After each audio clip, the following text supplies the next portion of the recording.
Hello बच्चों, आप सभी को मेरा प्यार भरा नमस्कार। कैसे हैं आप सब? उम्मीद करते हैं अच्छे होंगे। आप लोग का पढ़ाई लिखाई खूब बढ़िया चल रहा होगा। अगर आप कक्षा 12th बोर्ड परीक्षा 2026 में शामिल हो रहे हैं तो यह क्लास आपके लिए महत्वपूर्ण होने वाला है, क्योंकि आज हम लोग पढ़ने वाले हैं हिंदी का इंपॉर्टेंट क्वेश्चन, जो आपके एग्जाम की दृष्टि से महत्वपूर्ण होने वाला है। 2026 में इसी में से आपको क्वेश्चन देखने को मिलेगा एग्जाम में। ठीक है, हिंदी का क्वेश्चन है। देखिए, पहला प्रश्न है। देखिए, आप लोग लास्ट कमेंट करके जरूर बताइएगा साथ में आंसर। ठीक है, ठीक है। पहला प्रश्न है, कीरत सिंह कौन था? बताएं। लहना सिंह का भाई, लहना सिंह का चाचा, लहना सिंह का भतीजा या लहना सिंह का साथी? बताएं। कीरत सिंह कौन था? एक का सही आंसर बताएं आप लोग। तो कीरत सिंह कौन था? इसका सही आंसर क्या होगा? लहना सिंह का भतीजा था। ठीक है, एक का ऑप्शन क्या होगा यहाँ पे? सी हो जाएगा सही। आप लोग साथ में सही सही आंसर बताइएगा कमेंट में। देखिए, दो का प्रश्न है आपका कि किसने न होने से सृष्टि गूंगी प्रतीत होती है? बताएं, किसके न होने से सृष्टि जो है गूंगी प्रतीत होती है? इसका सही आंसर क्या होगा? स्मरण शक्ति, वाक्य शक्ति, श्रवण शक्ति या दिव्य शक्ति? बताएं, किसके न होने से सृष्टि गूंगी प्रतीत होती है? दो का सही आंसर क्या होगा? बताएं। तो वाक्य शक्ति। वाक्य शक्ति मतलब आवाज का नहीं होने से क्या होगा? सृष्टि गूंगी प्रतीत होता है। ठीक है, दो का सही आंसर क्या होगा? यहाँ पे बी हो जाएगा। देखते हैं 3 नंबर प्रश्न। देखिए, 3 का प्रश्न है यहाँ पे कि 100 अजान एक सुजान उपन्यास के लेखक है। कौन है? रघुवर सहाय, मोहन राकेश, जयप्रकाश नारायण या बालकृष्ण भट्ट? बताएं, 3 का सही आंसर क्या होगा? 100 अजान एक सुजान उपन्यास के लेखक कौन है? 3 का आंसर बताएं आप लोग साथ। कौन है? बालकृष्ण भट्ट। ठीक है, इसका सही आंसर क्या होगा? डी हो जाएगा 3 का। देखते हैं अगला प्रश्न, 4 नंबर प्रश्न। ये 4 का प्रश्न है यहाँ पे, उसने कहा था कैसी कहानी है? युद्ध विरोधी, युद्ध के लिए उत्तेजित करने वाली, मानवीय संवेदनाओं पर आधारित या इनमें से कोई नहीं? बताएं, उसने कहा था कैसी कहानी है? 4 का आंसर बताएं क्या होगा? युद्ध विरोधी था। कौन सा था? युद्ध विरोधी। 4 का सही आंसर क्या होगा? यहाँ पे ए हो जाएगा। देखते हैं 5 का प्रश्न यहाँ पे। ठीक है, 5 का प्रश्न है कि अर्धनारीश्वर किसकी रचना है? दिनकर की, राम बालकृष्ण भट्ट की, मोहन राकेश की या मल्लयज की? बताएं, अर्धनारीश्वर किसकी रचना है? 5 का आंसर बताएं आप लोग। किसकी रचना है? दिनकर की। ठीक है, 5 का सही आंसर क्या होगा? यहाँ पे ए हो जाएगा। देखते हैं 6 नंबर प्रश्न। आप लोग आंसर बताइएगा कमेंट में। ठीक है, 6 का प्रश्न है यहाँ पे, जयप्रकाश नारायण का जन्म कहाँ हुआ था? बताएं, बलिया में, सिताब दियारा में, राघोपुर दियारा में या छपरा में? बताएं, जयप्रकाश नारायण का जन्म कहाँ हुआ था? 6 का सही आंसर बताएं। कहाँ हुआ था? सिताब दियारा में। ठीक है, 6 का सही आंसर क्या होगा? यहाँ पे बी हो जाएगा। देखते हैं 7 नंबर प्रश्न यहाँ पे। देखिए, 7 का प्रश्न है आपका कि संपूर्ण क्रांति है। संपूर्ण क्रांति क्या है? भाषण, निबंध, कहानी या इनमें से कोई नहीं? संपूर्ण क्रांति क्या है? भाषण है। ठीक है, 7 का सही आंसर क्या होगा? यहाँ पे ए हो जाएगा। देखते हैं 8 नंबर प्रश्न। जयप्रकाश नारायण ने दिया था संपूर्ण क्रांति का नारा। ठीक है, 8 का प्रश्न है यहाँ पे कि यदि पति विचार है तो पत्नी क्या है? बताएं, सोच, भावना, समझ या वृद्धि? 8 का सही आंसर बताएं आप लोग। यदि पति विचार है तो पत्नी क्या है? 8 का सही आंसर बताएं क्या होगा? यहाँ पे भावना हो जाएगा। 8 का ऑप्शन नंबर बी हो जाएगा। देखिए 9 का प्रश्न यहाँ पे। देखिए, 9 का प्रश्न है आपका यहाँ पे कि नाटक के प्रारंभ में होने वाले मंगल पाठ को क्या कहते हैं? बताएं, नादी पाठ, भजन, आरती या इनमें से कोई नहीं? नाटक के प्रारंभ में होने वाले मंगल पाठ को क्या कहते हैं? 9 का सही आंसर बताएं आप लोग। क्या कहते हैं? नादी पाठ कहते हैं। ठीक है, 9 का सही आंसर क्या होगा? यहाँ पे ए हो जाएगा। देखते हैं 10 का प्रश्न। देखिए, 10 का प्रश्न है आपका यहाँ पे, चंद्रधर शर्मा गुलेरी की कहानी कौन सी है? बताएं, जूठन, रोज, उसने कहा था या तिरछी? चंद्रधर शर्मा गुलेरी की कहानी कौन सी है? बताएं, 10 का सही आंसर क्या होगा? तो क्या होगा यहाँ पर? इसका सही आंसर उसने कहा था। ठीक है, 10 का सही आंसर सी हो जाएगा। देखिए 11 नंबर प्रश्न।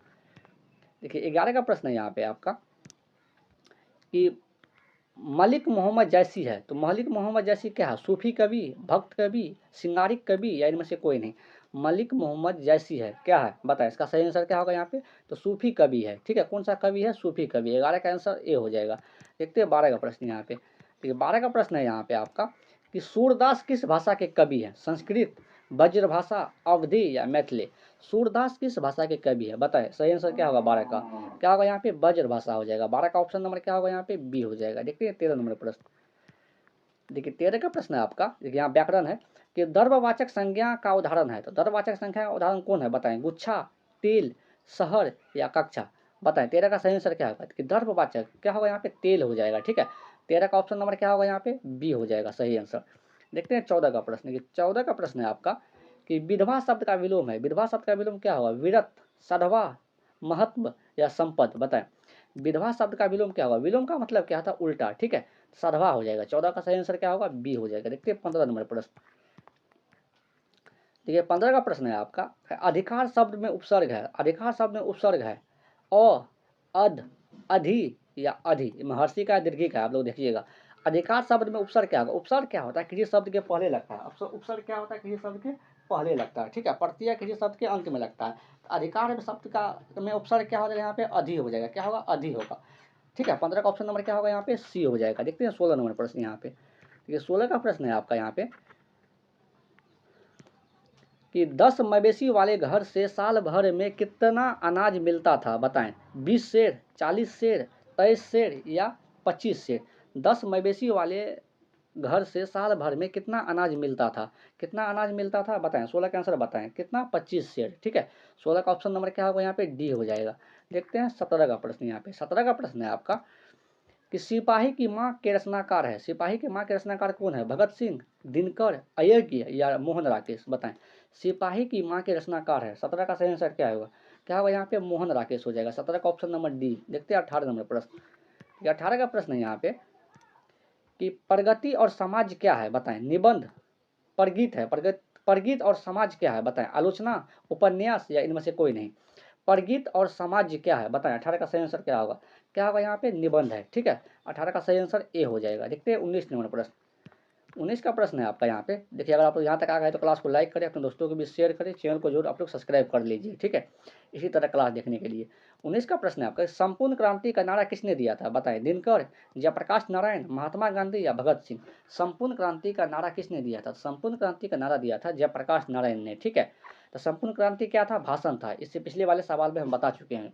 19 का सही आंसर क्या होगा? यहाँ पे बी हो जाएगा। देखते हैं 20 नंबर प्रश्न यहाँ पे। देखिए 20 का प्रश्न है यहाँ पे कि संज्ञा के कितने भेद होते हैं? बताएं। 3, 4, 5 या 6। बताएं इसका सही आंसर क्या होगा? संज्ञा के भेद होते हैं, कितने भेद होते हैं? कितने भेद होते हैं? 5 भेद होते हैं, ठीक है। 20 का ऑप्शन नंबर क्या होगा? यहाँ पे सी हो जाएगा। देखते हैं 21 का प्रश्न। देखिए 21 का प्रश्न है कि सर्वनाम के कितने भेद होते हैं? बताएं। 4, 6, 3 या 2।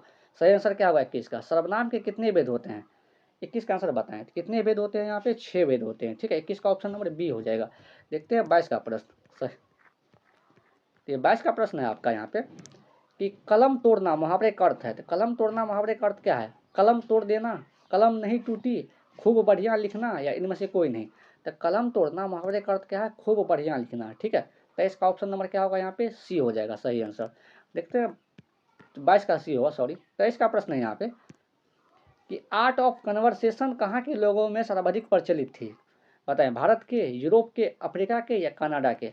तो इसका सही आंसर बताएं आप लोग। आर्ट और कन्वर्सेशन कहाँ के लोगों में सर्वाधिक प्रचलित थी? तो इसका सही आंसर क्या होगा? यहाँ पे कहाँ प्रचलित थी? यूरोप में, ठीक है। तो इसका सही आंसर बी हो जाएगा। देखते हैं 24 का प्रश्न यहाँ पे। तो ये 24 का प्रश्न है कि लेखक कितने वर्ष बाद मालती से मिलने आया था? बताएं। 8 वर्ष, 10 वर्ष, 4 वर्ष या 2 वर्ष।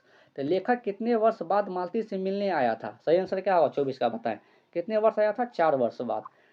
24 का सही आंसर क्या होगा? यहाँ पे सी हो जाएगा। देखते हैं 25 का प्रश्न यहाँ पे। देखिए 25 का प्रश्न है आपका कि महेश्वर कौन सा फल लाया था? बताएं। महेश्वर कौन सा फल लाया था? सेब, केला, आम या अंगूर। महेश्वर कौन सा फल लाया था? बता इसका सही आंसर क्या होगा 25 का? तो कौन सा फल लाया था? आम लाया था, ठीक है। 25 का भी आंसर क्या होगा? यहाँ पे सी हो जाएगा। देखते हैं 26 का प्रश्न। ये 26 का प्रश्न है आपका कि पद्मावत के कवि हैं। पद्मावत के कवि कौन है? नाभादास, मलिक मोहम्मद जैसी, कबीर दास या इनमें से कोई नहीं। पद्मावत के कवि कौन है? 26 का आंसर बताएं यहाँ पे। तो कौन होगा यहाँ पे? मलिक मोहम्मद जैसी हो जाएगा। 26 का ऑप्शन नंबर बी हो जाएगा। देखते हैं 27 का प्रश्न। ये 27 का प्रश्न है कि कवि कबित के कवि है। कबित के कवि हैं क्या है? भूषण, कबीर, सूरदास या नाभादास। बताएं। कबित के कवि कौन है? इसका आंसर बताएं। 27 का सही आंसर कौन होगा? यहाँ पे भूषण हो जाएगा। 27 का सही आंसर क्या होगा? यहाँ पे ए हो जाएगा। देखते हैं 28 नंबर प्रश्न यहाँ पे। तो ये 28 का प्रश्न है आपका कि कृष्ण कहाँ बैठकर भोजन कर रहे हैं? बताएं। नंद की गोद में, यशोदा की गोद में, कदम के पेड़ पर या यमुना के किनारे। कृष्ण कहाँ बैठकर भोजन कर रहे हैं? इसका सही आंसर बताएं आप लोग 28 का। तो कहाँ कर रहे हैं भोजन? नंद की गोद में, ठीक है। 28 का आंसर क्या होगा? यहाँ पे ए हो जाएगा। देखते हैं 29 नंबर प्रश्न। देखिए 29 का प्रश्न है कि जन्म शब्द का विलोम है। जन्म शब्द का विलोम क्या होगा? मृत्यु, मौत, मरण या विदा। बताएं। जन्म शब्द का विलोम है। विलोम का मतलब क्या होता है? उल्टा होता है। बताएं क्या होगा? यहाँ पे मृत्यु हो जाएगा। 29 का सही आंसर क्या होगा? यहाँ पे ए हो जाएगा। देखते हैं 30 नंबर प्रश्न। देखिए 30 का प्रश्न है आपका कि पानी शब्द का पर्यायवाची है। पानी शब्द का पर्यायवाची क्या होगा? मीठा, गर्म, अमृत या तीखा। बताएं। इसका आंसर बताएं आप लोग। पानी शब्द का पर्यायवाची है। पानी शब्द का पर्यायवाची क्या होगा? पर्यायवाची का मतलब क्या होता है? समान अर्थ। एक शब्द का दो अलग अलग नाम होता है लेकिन अर्थ समान होता है। क्या होगा यहाँ पे? अमृत हो जाएगा। ठीक है, तो इसका सही आंसर क्या होगा? यहाँ पे सी हो जाएगा। देखिए आज का आखिरी प्रश्न था। अगर आप लोग यहाँ तक आए तो क्लास को लाइक करें, अपने दोस्तों को भी शेयर करें, चैनल को आप लोग जरूर सब्सक्राइब करें इसी तरह क्लास देखने के लिए। ठीक है, देखिए आप लोग कमेंट करके बताएं कि 30 में कितना सही होगा। आप लोग कमेंट करके जरूर बताएं। ठीक है, मिलते हैं अगले क्लास में। आज के लिए इतना ही। Thank you.